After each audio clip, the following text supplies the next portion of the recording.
Another option to treat the polyuria, polydipsia, and hypernatremia of central DI is desmopressin acetate, or DDAVP, a long-acting synthetic analog of ADH. Desmopressin therapy is represented by this desmopressin Desertmobile used for search and rescue missions on the sand dunes. Desmopressin has high specificity for the V2 receptor found on the renal tubular collecting duct cells, and minimal action at the V1 receptor, which means minimal pressor activity. To emphasize desmopressin's specificity for V2, we've given our little desert dune buggy a V2 engine. Notice the 2 cylinders. And I want you to remember that V2 receptors are also found outside the kidney in the capillary endothelium. Therefore, desmopressin therapy can be used to increase secretion of von Willebrand factor from endothelial cells, useful when managing bleeding associated with von Willebrand disease. See the scratched felt crossing out that von Willebrand logo? As this desmopressin dune buggy careens off the pool table, remember that desmopressin is useful in the setting of von Willebrand deficiency. Notice, too, that the cue ball is causing some major mucosal bleeding and bruising in the patient on the left. Patients with von Willebrand disease will present with increased bruisability and mucosal bleeding, usually oropharyngeal, gastrointestinal, or uterine. This manifests as prolonged bleeding during dental procedures, for example, or heavy menstrual periods. Desmopressin therapy also increases circulating levels of factor VIII, hence the 8-ball sent flying off the table by the dune buggy. This makes desmopressin useful for the management of bleeding associated with factor VIII deficiency or hemophilia A. So, let the missing 8-ball in the rack of pool balls as well as the A-shaped frame remind you of factor VIII deficiency and hemophilia A. Notice, too, that the 8-ball cast aside by our desmopressin dune buggy is causing some serious joint bleeding. Patients with hemophilia A will usually present with intramuscular hemorrhage, hemorrhage into large joints or hemarthrosis, and prolonged bleeding after minor procedures. So, on your exam, if the question is pointing towards hemophilia A, they will often also give you a clue in the family tree.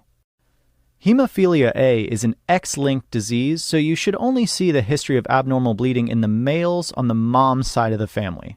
Desmopressin therapy can also be used to decrease nocturnal urine production, so it's useful in the treatment of nocturnal enuresis.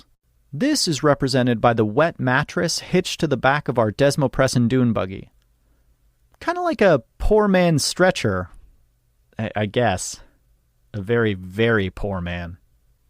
Desmopressin's ability to increase water reabsorption may cause hyponatremia. At Sketchy, hyponatremia is represented by salty sodium peanut shells falling to the ground. So, we've included them here, flying out of the hand of the speeding water boy. Before we move on, I want to mention one last use of exogenous ADH therapy. Although desmopressin has minimal action at V1 receptors, ADH has activity at both V1 and V2. So, remember our antidiuretic water boy over at the Q-shaped green, provoking arterial smooth muscle contraction. It turns out that exogenous ADH directly constricts mesenteric arterioles, decreasing portal pressure, which can be useful in the management of esophageal variceal bleeding. Notice that the mucosal-colored golf bag looks vaguely like an esophagus, and the dilated blue ends of the golf clubs sticking out of the bag look like dilated variceal veins. Alright, let's move over to our wet golfer here, navigating the water hazard.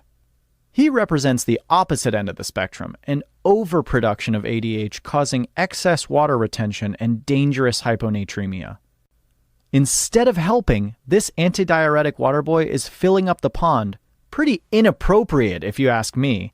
Yeah, this whole scene is depicting the syndrome of inappropriate ADH, or SIADH.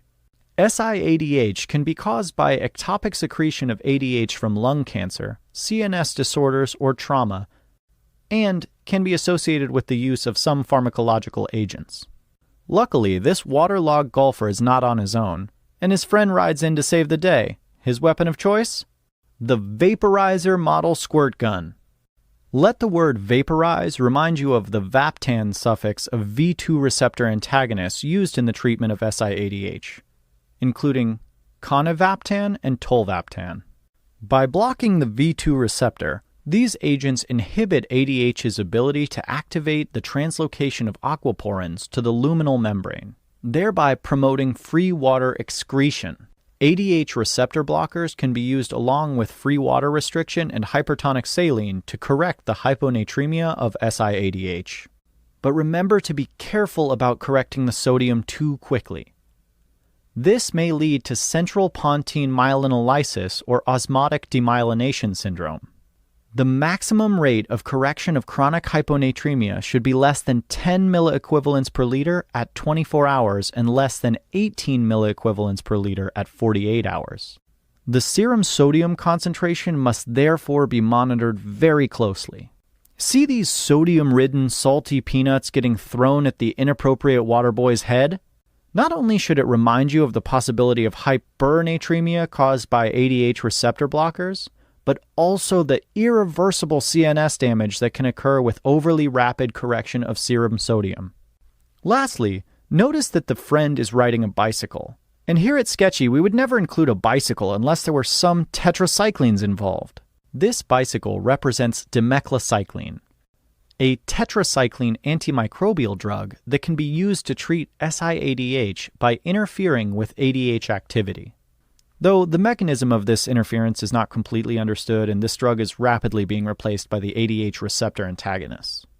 Check out our tetracycline video for more info on therapeutic uses and side effects of these drugs. Alright, it's about that time. Let's sum up this sketch. ADH, or vasopressin, regulates the tonicity of the plasma by regulating the amount of free water reabsorbed at the collecting duct. ADH activates two subtypes of G-protein-coupled receptors. Activation of V1 coupled to G sub Q on the Q-shaped golf green causes vasoconstriction and increased blood pressure. I mean, just look at that enraged golfer. That's why it's called vasopressin. Activation of V2 coupled to G sub S back at the collecting duct is how we get aquaporin 2 channels to the apical membrane of collecting duct cells in order to conserve free water. V2 receptors are also located in the vascular endothelium, where they regulate secretion of factor VIII and von Willebrand factor, shown next to hole 2 over at the endothelial pool hall. Down below, we illustrated the role of ADH in the development of diabetes insipidus.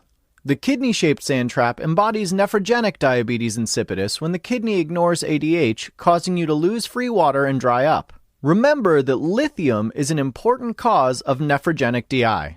Treat with diuretics like thiazides or amiloride, or NSAIDs. The brain-shaped sand trap represents central diabetes insipidus when you don't produce ADH, so there's no ADH water boy in sight, and you dry up.